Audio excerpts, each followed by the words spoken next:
Buenas tardes a todos. Muchas gracias, maestra, por la presentación. Este, bueno, pues este es el tema que voy a presentarles yo a ustedes. Es más que nada, sí, efectivamente, la investigación que yo he realizado a través de varios años es relacionada con los minerales. Entonces, yo les voy a presentar alguna información por ahí que quiero compartirles, obviamente de información realizada en investigaciones en todo el país por otros compañeros que tratamos nosotros de reunirla e información también nuestra que hemos generado aquí en esta región de Chiapas, que es la parte que, por así decirlo, estando nosotros en la facultad, nos interesa desarrollar, ¿no? Entonces, vamos a continuar.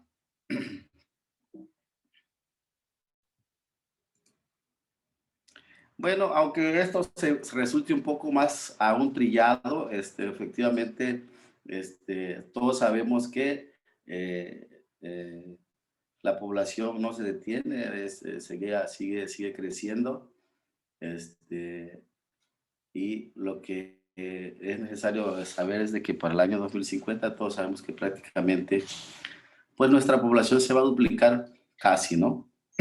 Entonces, el reto hacia esta parte es saber cómo vamos a alimentar tanta gente. Es un reto para nosotros que nos dedicamos a la cuestión de producción animal.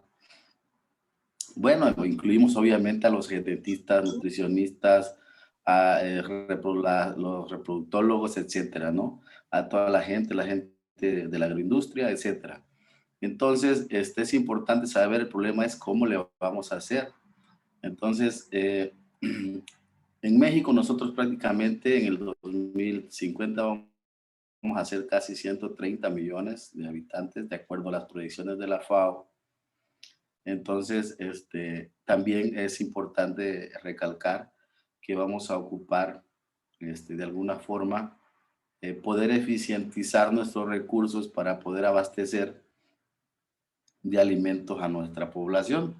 Entonces, ¿cuál es uno de los problemas que nosotros enfrentamos? ¿Por qué les comento lo anterior? Porque si no eficientizamos o no podemos generar sistemas de producción eficientes, difícilmente vamos a lograr poder sacar avante la parte de la alimentación en nuestro pueblo. Entonces, uno de los problemas que hacen o que limita más que nada la producción animal o la producción de animales domésticos para el consumo de alimento, pues es prácticamente es la desnutrición, ¿no? Entonces, si un animal, en el caso, no recibe la cantidad de proteína, energía, minerales necesarios, obviamente su potencial genético no se va a expresar y por lo tanto no vamos a tener el rendimiento que nosotros esperamos, ¿no?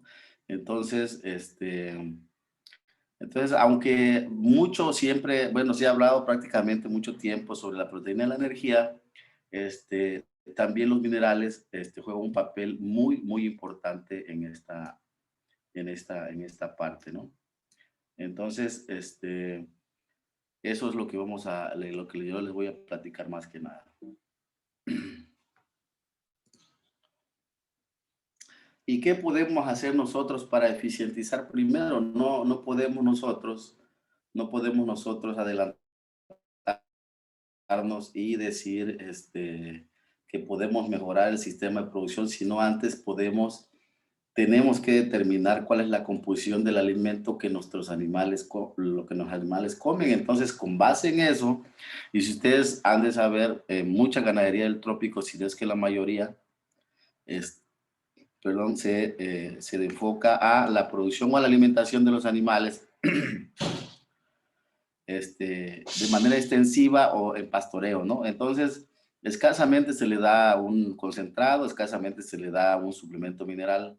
Entonces, para no ir a ciegas, necesariamente nosotros como investigadores, obviamente, aunque podemos hacer recomendaciones de manera visual y hacerles los concentrados o las mezclas, nosotros también ocupamos tener datos sólidos, datos objetivos que nos permitan, con base en eso, realizar o formular o realizar algunas fórmulas que nosotros podemos transferir como darlo como transferencia de tecnología a nuestros productores y que ellos mismos puedan generar sus insumos, ¿no? Para que ellos puedan mejorar su sistema de producción. Los minerales que generalmente son muchos, ¿no? Pero generalmente lo que nosotros más estudiamos y que es más fácil de estudiar por los equipos que contamos en todas las universidades del país son estos microminerales como el cobre, el hierro, el zinc y los macros, ¿no? Como el calcio, el magnesio, el sodio, el potasio y el fósforo. Y una de las partes que también nosotros tomamos en cuenta, tanto la fibra detergente neutro como la detergente ácida, pero nosotros más que nada la proteína cruda, ¿no? Que eso es lo que mucha gente se preocupa. De hecho, cuando compra un alimento, la gente siempre pregunta cuál es la cantidad de proteína cruda que tiene un animal, ¿no? En el caso de las sales, perdón, el alimento, en el caso de las sales, ¿cuál es la cantidad de fósforo que tienen? Biológicamente no vamos a adentrarnos mucho a esa parte porque nos vamos a llegar mucho tiempo en la cuestión bioquímica, pero les voy a mostrar algunos resultados de lo que hemos encontrado nosotros en todo el país acerca de la concentración de minerales principalmente en los forrajes, que es prácticamente el alimento básico de todos los rumiantes en México, ¿no? Bueno, ¿cómo afecta o cómo hemos visto nosotros que ha afectado las deficiencias nutricionales, tanto de minerales, obviamente proteína y energía en los animales, al ganado en el trópico, por ejemplo? En el caso aquí de Chiapas, nosotros encontramos con un porcentaje de apariciones, por así decirlo, en comparación con el centro norte del país, que tienen animales estabulados, que prácticamente con estos porcentajes de apariciones no puedes tenerlo en estabulación, porque aparte de eso, le das el alimento, le traes la alfalfa, etcétera, y pues estos números prácticamente ellos ya no podrían subsistir. Entonces, para ellos este tipo de animales con estas características o estos parámetros no son funcionales, no son económicamente rentables, ¿no? Pero nosotros tenemos aquí, porque pues el productor los avienta al potrero y pues come el forraje y pues de becerros o no, o si cada 2 años da, incluso no se da cuenta, ¿no? Pero aquí nosotros tenemos, por ejemplo, porcentaje de apariciones 38, aproximadamente es como 39, perdón, como un 41% el promedio de porcentaje de apariciones, que en realidad para mí es un concepto muy bajo, porque quiere decirte que por cada 100 animales solamente al año te están pariendo 41. Entonces, es algo complicado, no te está pariendo la mitad, ¿no? ¿Qué implica eso? Pues que hay animales que se están yendo con días abiertos muy largos y que sin embargo pues siguen comiendo, ¿no? Ellos siguen consumiendo el forraje que debería de comer los animales que están siendo productivos. Lo que hablaba el maestro anteriormente sobre la producción de metano y eso, precisamente en la producción de leche también, podríamos comentar de que si quieres mejorar el sistema, en lugar de que tengas animales con días abiertos muy largos, deberías escoger los animales que te están pariendo más en corto y ahí te elevas la cantidad el porcentaje de apariciones, elevas la producción de leche y dejas de tener animales que no son rentables para ti, nada más porque los tienes nada más ahí. Entonces yo creo que eso sería una parte. Otra parte, la retención de placenta, de que cuesta dinero componer un animal que retiene una placenta, hay que meterle medicamento, etcétera, ¿no? La mortalidad de los becerros debe ser aproximadamente lo adecuado entre 5 y 8%, y de aquí tenemos más de 14, en la media como unos 15.5%, ¿no? De 100 becerros que te pueden nacer en el año, se están muriendo 15, entonces es complicado, ¿no? Bueno, ahorita les voy a mostrar unos datos que yo agrupé con la mayoría hasta el 2018, perdón. Ahorita me falta actualizar esta base, pero hasta el 2018 todos los estudios que se han hecho en México de minerales en los forrajes. Entonces yo abarqué unas regiones ahí que es la región centro, que la podemos localizar como México, Tlaxcala, Puebla, Hidalgo. La zona Golfo, que son los estudios realizados en el estado de Tabasco, Veracruz, Yucatán, Campeche, Quintana Roo, y Tamaulipas, la zona norte de Coahuila, Nuevo León, para arriba, ¿no? Entonces, estos es muy importante, son más de 8,000, más de 8,000 datos, con más de unos aproximadamente 220 estudios. Entonces, que se han hecho de minerales en las praderas de México. Entonces les voy a mostrar algunos resultados y los dividí de esta manera. Y vean ustedes, ¿por qué es interesante esto? Porque las gramíneas, como pueden ver ahí, son relativamente, en el caso del cobre, por ejemplo, y en todos los demás, en algunos elementos más, las gramíneas, los zacates, son deficientes o son más bajos en algunos elementos. Entonces, las gramíneas, en realidad tenemos forrajes que son deficientes, muchos minerales, incluso en la proteína. Y hablamos de los arbustos, como son los quebrachos, las leguminosas, obviamente, como las alfalfa, la leucaena, etcétera, que son, que tienen una concentración de minerales mucho más elevado que los demás. Entonces, ahí también, con base en eso, se pueden formular estrategias para generar ciertos bancos de proteína que podamos nosotros aprovechar para mejorar la nutrición de los animales, ¿no? En el caso, esta parte me pareció interesante mencionarles, porque yo empecé desde la década de los 70 a recoger toda esta información. Y quiero que chequen ustedes, nada más chequen bien. Si ustedes ven, en la mayoría o en los elementos más importantes como el cobre, el hierro y el zinc, el manganeso, por ejemplo, la cantidad de esos minerales va incrementándose conforme avanzan las décadas. La década de los 70 es más bajo. ¿Por qué? Bueno, yo ya saqué esa conclusión porque a veces dices tú cuál es la utilidad, ¿no? De poder agarrar o de poder ocupar datos y que tú puedas dar una conclusión de datos que tienen más de 20 o de 30 años. Lo que quiere decir ahí que posiblemente los subestimaron las cantidades, ¿no? Entonces, lo que deben entender ahí que a partir del hormigón, yo quiero suponer que lo que pasó, que el desarrollo tecnológico acerca de la medición de los elementos y sobre todo los equipos más sofisticados, te dan una medición más precisa de los elementos. Entonces, ahí puede ser una parte de consideración de la utilización de los datos y de la información, ¿no? En el caso de los climas, ¿cómo influyen los climas en los cálidos y semicálidos? Hablamos de trópico húmedo, subhúmedo, ¿sí? Y en el seco, semiseco, pues hablamos de la parte más ahí de Tamaulipas y hacia el norte, ¿no? Hasta Chihuahua. Los templados por la zona centro, ¿no?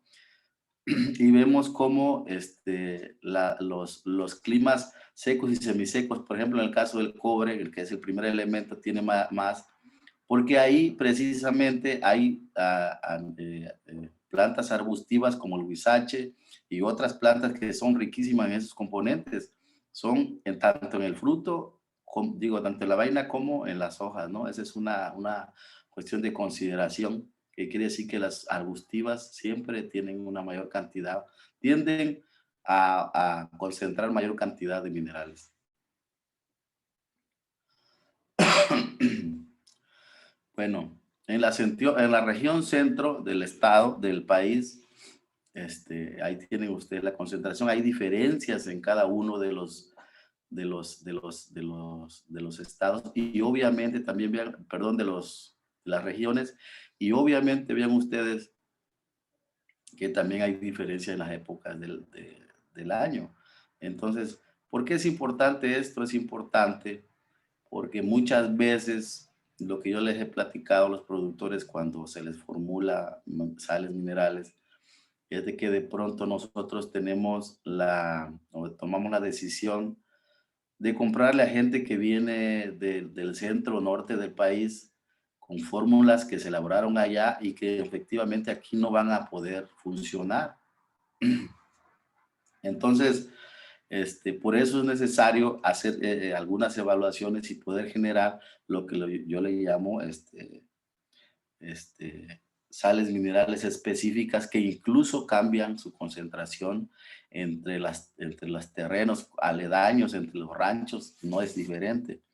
Entonces, así que esa es la importancia. De las lluvias, generalmente los minerales se diluyen por la cantidad de agua, las precipitaciones que hay, y en la época seca, cuando ya no hay humedad, la concentración de los minerales son mayor. Por eso yo he encontrado en algunas, ahorita les voy a mostrar por ahí otros datos, otras gráficas, de cómo en la época seca efectivamente su concentración se incrementa, ¿no? De todos o de la mayoría de los minerales. Por ejemplo, en este caso de la región de aquí de Chiapas, de esta parte, región norte, ¿sí? Vean ustedes el contenido de proteína cruda de los zacates disponibles en las praderas es un promedio aproximadamente de 11%.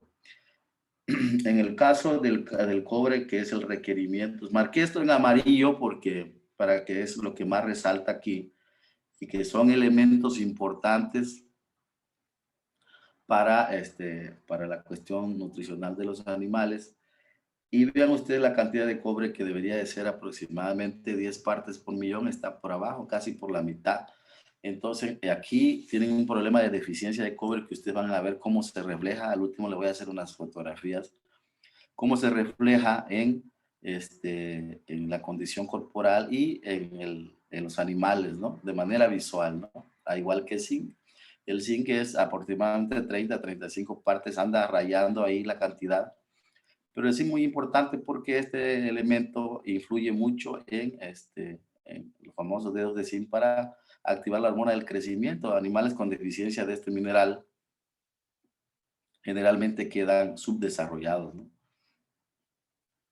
Vean ustedes, pues lo que yo les comentaba, como la época de lluvias, en este caso hablamos del cobre. Vean, dice arriba el nivel mínimo requerido para los bovinos y vean ustedes que ninguno de los ranchos, o más bien en ninguna de las épocas se alcanza el nivel mínimo requerido. Y este mineral es importantísimo para el mantenimiento de las glucosas, para la cuestión enzimática, para la cuestión de inmunidad celular, ¿no? Y vean ustedes que en ninguno de las épocas los zacates cubren requerimiento.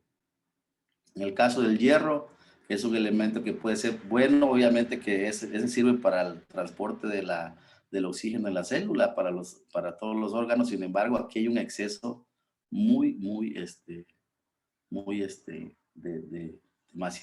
demasiado, ¿no? Entonces, vean ustedes, llega hasta 250 por partes por millón.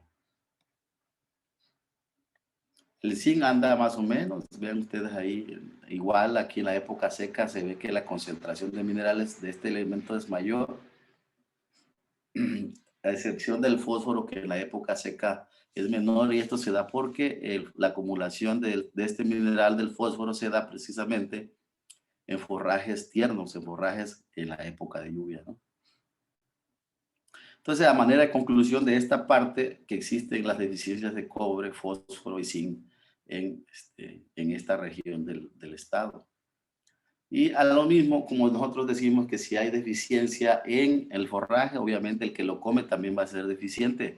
Entonces, van ustedes, el rango adecuado, que está en la parte verde, el cobre, en ninguna de las épocas se alcanza a cubrir el requerimiento de los animales. En el caso del hierro sobrepasa, se cubre todo completamente. En el caso del zinc les hace falta. En el caso del fósforo, ahí va más o menos, ¿no? Entonces los animales son deficientes en cobre, zinc y fósforo también. Vean, yo les tomo estas fotos. Esta foto es de un rancho de Acayucan, pero en este rancho yo también le hice algunos estudios por ahí hace como aproximadamente dos años. Y vean, estos son animales que luego se compusieron. Ya no pude ponerle, ya no metí la foto porque suplementamos con dosis altas de cobre a este animal y se compuso completamente. Pero vean ustedes el pelo con la composición de su pelaje, está hirsuto, está parado el pelo, está, incluso la parte del cuello se le cae el pelo, es deficiente de zinc y deficiente de fósforo, no son animales que están en condiciones que no pueden desarrollarse por un elemento mineral que no se les está proporcionando. Esto es por estas regiones de aquí, las condiciones corporales. Vean ustedes el primer becerro es con el pelo acafetado. ¿Sí? El segundo de la derecha, el que tiene la caída de pelo alrededor del ojo, es característico de una deficiencia de zinc. La condición de la condición corporal de las vacas, hay diarreas, y vean el becerro de abajo también, que se le cae prácticamente el pelo. Muchos dicen que porque cambia el pelo y que por eso se le cae, pero eso es mentira. Se le cae el pelo prácticamente detrás de la pierna y está prácticamente deficiente en ese mineral, ¿no? Eso yo lo encontré y lo corregimos. Al igual que eso, ¿no? Entonces, es lo mismo, haciendo así la conclusión del maestro, de que por ahí vi hace dos conferencias magistrales, de que hay vacas que producen 2 litros. Pues sí, efectivamente, aquí también las tenemos y tenemos bastante forraje. Y es como esa vaca que están ordeñando, y vean ustedes la condición corporal que tiene esa vaca, pero todavía le quieren sacar un medio litro que tiene, pues. Entonces, no hay, y no las alivian ustedes que esa vaca tiene caída de pelo en rueditas y eso es deficiencia de zinc. Entonces, una de las características también que ustedes me gustaría que vieran, observaran en las últimas 2 fotografías, es de que ahí no hace falta forraje. Sin embargo, las vacas están en pésimas condiciones corporales. ¿Cuál es el problema? Es la deficiencia característica de deficiencia de fósforo. El fósforo actúa, ustedes han de saber, en la cuestión energética, la fosforilación oxidativa, etcétera. Es fuente energética de las células. Entonces, probablemente también deficiencia de vitamina B, que si no, el cobalto también. Por ejemplo, el caso del cobalto, que nosotros, es un micromineral que el animal requiere 0.1 partes por millón de cobalto por kilogramo de materia seca. Entonces, medir el cobalto en estos forrajes con el equipo que tenemos es bastante complicado. Entonces, o sea, no tenemos, si tenemos el equipo, la forma de cómo analizarlo es complicada, ¿no? Pero, entonces, no, pero yo intuyo que también ahí hay deficiencia de cobalto, que el cobalto actúa para que se sintetice la vitamina B1, que es la que se encarga de la acumulación de grasa en el cuerpo de los animales. Entonces, bueno, visualmente podemos decir que hace falta varias cosas, ¿no? Condiciones corporales muy bajas, ranchos, se lo quise poner porque aparte de lo que ustedes vieron ahí de la presentación, que el hierro no es necesario, yo incluso recomiendo, ¿no? Yo de las sales que yo hago no recomiendo, no les meto ni un poco de hierro, nada absolutamente, porque ya y no tiene sentido meterlo. Y aquí ustedes ven el color rojizo, si alguna sal, alguno de ustedes compra una sal como esa, de ese color, es muy característico del óxido de hierro, y el óxido de hierro simplemente no se absorbe en el animal y al contrario, interfiere o antagoniza con otros minerales como el cobre, el zinc, ¿no? El selenio, etcétera. Entonces, y aún así dan esta sal, ¿no? Entonces, es un problema. Igual es un becerro ya con bastante deficiencia. Vean ustedes cómo se le cae el pelo. Y es una cuestión, y hablando también de la cuestión de bienestar animal, no podemos dejar o permitir que anden de esa manera, ¿no? O sea, yo creo que ahí, y es fácil solucionarlo porque en realidad no sale tan caro la sal mineral o formularla o hacerla o comprarla. No sale tan caro y vale la pena utilizarlo, ¿no? Bueno, esa es una manera de conclusión. En México, en realidad, los forrajes son deficientes en esos microminerales y sobre todo en cobre zinc y en fósforo, y es muy característico encontrarse en todas las regiones de México niveles elevados de hierro, ¿no? Entonces yo recomiendo la suplementación principalmente con estos últimos tres elementos, y si es posible, alguna recomendación que puedan hacer ahí con sus compañeros o colegas, que en realidad piensen muy bien antes de meterle una fuente de hierro a sus sales, ¿no? Bueno, eso es lo que yo quería compartirles, compañeros. Si tienen alguna duda, con mucho gusto lo platicamos. Gracias, doctor. Pasamos entonces a las preguntas. ¿Alguna pregunta a este auditorio virtual? ¿Alguna pregunta que quieran hacerle al doctor Juan Carlos?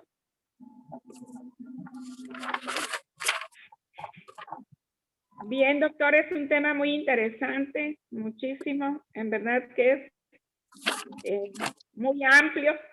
Pues muchísimas gracias a nombre de la Facultad Maya, del director. Gracias por su ponencia, doctor, y se le hará llegar su constancia de manera electrónica. Gracias a usted, maestra Pati. Saludos a todos. Ahí estamos en contacto.